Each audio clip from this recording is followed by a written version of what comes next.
জনপ্রিয় গায়ক তাহসানের সঙ্গে গান গাওয়ার মধ্য দিয়ে গানের জগতে পা রাখলেন অভিনেত্রী তাসনিয়া ফারিন।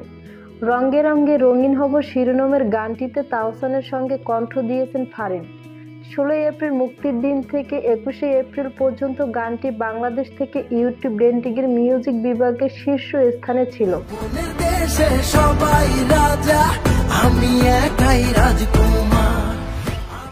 ট্রেন্ডিংয়ে 2 নম্বরে আছে হিমেল আশরাফের সিনেমা রাজকুমার। এর টাইটেল ট্র্যাক রাজকুমার 28শে মার্চ ভার্সেটাইল মিডিয়ার ইউটিউব চ্যানেলে মুক্তির পর 21শে এপ্রিল বিকেলে 5:30 পর্যন্ত গানটির ভিউ 1,63,61,000-এর বেশি।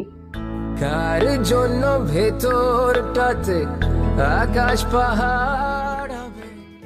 ট্রেন্ডিংয়ে 3য় অবস্থানে আছে রাজকুমার সিনেমার আরেকটি গান বরবাদ। প্রিন্স মাহমুদের কথা ও সুরে গানটি গেয়েছেন শিল্পী আলী। 21শে এপ্রিল পর্যন্ত গানটির ভিউ 38,23,000-এর বেশি। 4 নম্বরে আছে র্যাপ গান ডিজে কে। আহমদ সাকিবের গানটি তরুণেরা বেশ পছন্দ করেছেন। 21শে এপ্রিল পর্যন্ত গানটির ভিউ 1,07,000-এর বেশি। ট্রেন্ডিংয়ের 5 নম্বরে অবস্থান করেছে একটি গজল। ঈদ উপলক্ষে মুক্তি পাওয়া গজলটির গায়ক সৈয়দ আহমেদ।